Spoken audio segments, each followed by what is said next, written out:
संघर्षों के साए में इतिहास हमारा पलता है, जिस और जवानी चलती है उस और जमाना चलता है।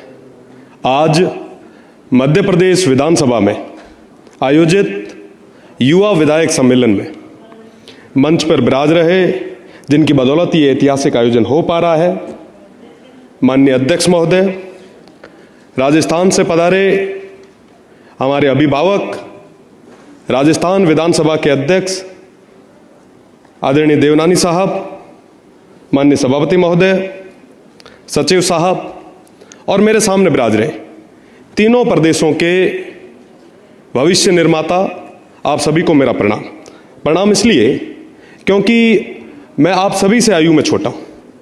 जब मैंने पूछा कि मध्य प्रदेश और छत्तीसगढ़ में सबसे कम आयु के विधायक कितनी उम्र के हैं, तो उन्होंने बताया कि छत्तीसगढ़ में 32 साल के हैं।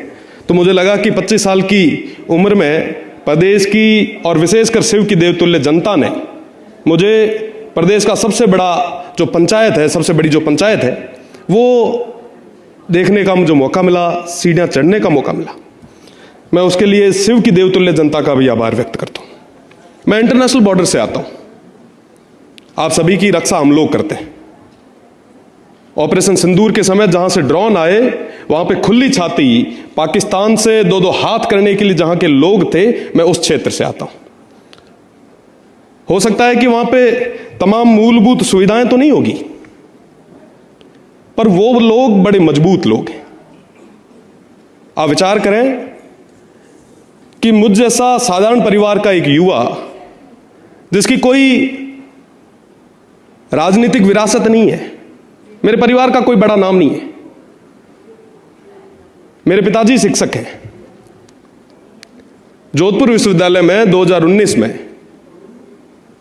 छात्र राजनीति के माध्यम से, छात्र संघ चुनाव की बात हो रही थी, छात्र राजनीति के माध्यम से मैंने शुरुआत की थी। संयोग ऐसे रहे कि 2019 के उस दौर में किसी भी पॉलिटिकल पार्टी ने हमारा हाथ नहीं थामा। विश्वविद्यालय के इतिहास में, 57 साल के इतिहास में पहली बार निर्दलीय छात्र संघ अध्यक्ष के रूप में मुझे काम करने का मौका मिला। और वो जो 3 साल छात्र संघ चुनाव के थे, छात्र संघ कार्यकाल के थे, उन 3 सालों में लोकतंत्र को हमने समझा। ये तमाम लोग चाहते क्या है, ये जनता क्या चाहती है? ये चाहते हैं कि हमारी बात हमारे बीच में से निकल के कोई आगे जाके कहे। 2023 के विधानसभा चुनाव में फिर वही स्थितियां बनी। स्थितियां बनने के कई सारे कारण रहते हैं। पुनः मुझे इंडिपेंडेंट चुनाव लड़ने का मौका मिला और शिव विधानसभा जो 200 किलोमीटर लंबी है, इंटरनेशनल बॉर्डर से लगती हुई है। कहा जाता है कि साहब यहां पे मूलभूत सुविधाएं नहीं है, बिल्कुल नहीं है, पर फिर भी वहां के लोग, मेरी मातृशक्ति, युवा साथियों ने मिलकर इतिहास में पहली बार एक निर्दलीय सबसे कम उम्र के युवा पर भरोसा जता के उसे प्रदेश की सबसे बड़ी पंचायत में भेजा। अब कुल मिला के अगर नटसेल में बात करें तो आपको अपनी लड़ाई खुद ही लड़नी पड़ेगी। आज के समय में कोई किसी को राजनीति में जगह नहीं देगा, आपको जगह खुद बनानी पड़ेगी, मेहनत के बलबूते पे बनानी पड़ेगी। आप सब जो मेरे सामने विराज रहे हैं, लगभग 70 के आसपास माननीय सदस्य हैं, आप सभी ने मेहनत की है। आप अपनी मेहनत के बलबूते पे बैठे, प्रदेश की सबसे बड़ी पंचायत में बैठे। प्रदेश की सबसे बड़ी पंचायत में बैठकर क्या वो तमाम काम आप कर पा रहे हैं जिसके लिए आप आए? आप एमएलए हैं, मेंबर ऑफ लेजिस्लेटिव असेंबली। कितने मेरे माननीय सदस्य हैं जिन्होंने कानून बनाए हैं, लेजिस्लेटर बनाए हैं? एक प्राइवेट बिल भी अगर किसी ने इंट्रोड्यूस किया है तो बताएं। आप नहीं कर रहे हैं। हम ठीक है, आते हैं वहां पे 4 शिकायतें लेके आते हैं, पढ़ लेते हैं। क्या ऐसे विकसित भारत बनाएंगे हम? नहीं बन पाएगी। पढ़ना होगा हमें। बड़ी सही बात कही। आज के समय में हमें सरपंच तो पढ़े लिखे चाहिए, पर विधायक साहब अनपढ़ चाहिए। कैसे हो पाएगा विकास? 47 में देश जो आज़ाद हुआ, 2047 तक जिसे विकसित होना है, वो उन तमाम जनप्रतिनिधियों के भरोसे कैसे आगे बढ़ पाएगा? The biggest threat of the democracy is bureaucracy.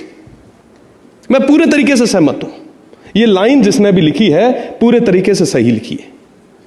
आज के समय में तमाम जो जनप्रतिनिधि बड़े दुर्भाग्य के साथ, बड़े दुख के साथ कहना पड़ रहा है कि वो सिर्फ रबड़ स्टाम्प बन सके। हमें पढ़ना होगा। आप जब यहां पे हाउस में खड़े होकर बोल रहे हैं, तब एक बार के लिए उस अधिकारी दीर्घा में चर्चाओं का विषय बनना चाहिए कि आज माननीय सदस्य क्या बोलेंगे।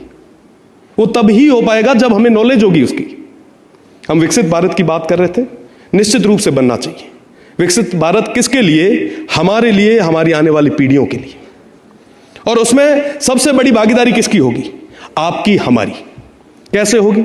अभी चर्चा चल रही थी, मैं सुन रहा था। मैं लिख के तो बहुत कुछ लाया हूं, पर वो नहीं पढ़ूंगा। हम चर्चा कर रहे हैं कि साहब शिक्षा को आगे बढ़ाएं। कैसे बढ़ाएंगे साहब इस शिक्षा को आगे? बताएं, क्या विजन है? हर बजट में शिक्षा को लेके लाखों करोड़ों रुपए जो है वो अनाउंस होते हैं, धरातल पे जाते हैं। एक स्कूल गिरती है, दूसरी बनती है, कोई कर्मोन्नत होती है। क्या इससे बन पाएगी?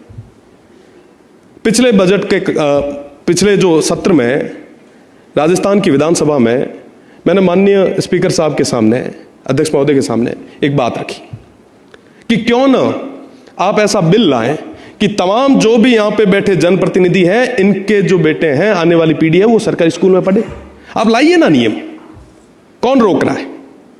आप भी मांग कीजिए। छत्तीसगढ़ से तमाम जितने भी माननीय सदस्य आए, मैं उनसे कहूंगा आप भी मांग करें। मध्य प्रदेश में भी मांग करें। भारत विकसित करना है ना, हम सभी मिलकर करेंगे। क्यों गरीब का बेटा ही सरकारी स्कूल में जाए? हमारे बेटे भी पढ़ेंगे। आज यहां पे जितने भी माननीय सदस्य बैठे, मैं उन सभी से पूछना चाहूंगा कि कितने माननीय सदस्य हैं जो अपनी गांव की स्कूल को जाके देखते होंगे कि कितने टीचर समय पे आते हैं, कितने नहीं आते। बस गिनती के लोगों को।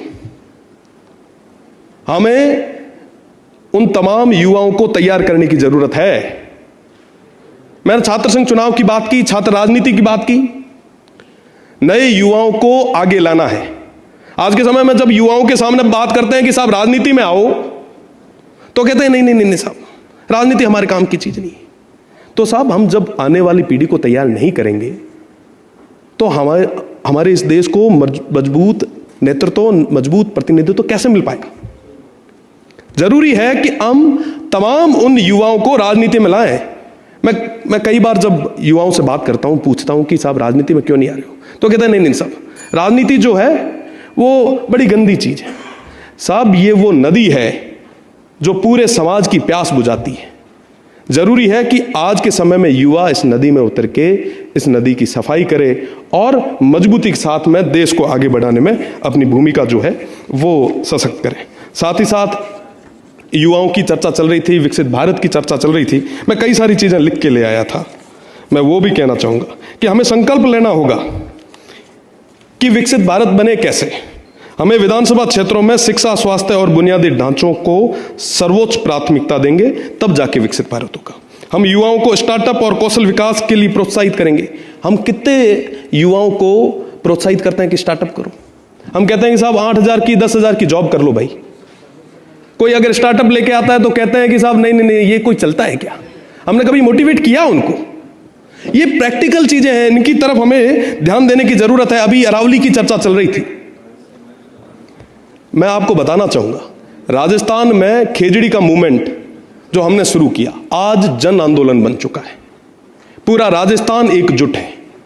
हमारे पर्यावरण और विकास के बीच में हमें संतुलन बनाने की जरूरत है। हम वंचित जनजाति और पिछड़े समुदाय की आवाज बने। क्या वाकई आज के समय में जो पीड़ित है, जो वंचित है, जो शोषित है, उनकी आवाज प्रदेश की सबसे बड़ी पंचायतों तक आ पा रही है? क्या आज पंक्ति में जो आखिरी व्यक्ति जो खड़ा है, उसकी आवाज यहां तक आ पा रही है? कौन सुनेगा साहब? आज के समय में अमूमन कहा जाता है कि साहब जो माननीय सदस्य बन जाते हैं, एमएलए बन जाते हैं, उसके बाद में जनता के बीच नहीं आते। लोग कहते हैं अमूमन, मैं एक आखिरी कि साहब उनसे जुड़ाव कम हो जाता है। मेरा निवेदन है, मैं आप सभी से उम्र में छोटा हूं, मेरा निवेदन है कि आप जो दिनचर्या पहले करते थे, आगे भी उसी तरीके से करें। हम यूनिवर्सिटी से निकले हैं, हमने चाय के ढाबों से राजनीति शुरू की थी, आज भी वहीं बैठते हैं, जिसकी बदौलत जिंदा है।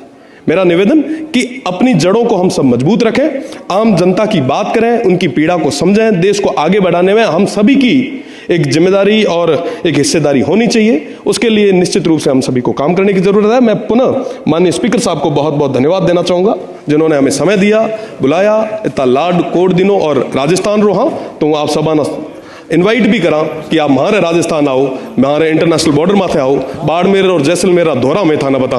बहुत बहुत धन्यवाद।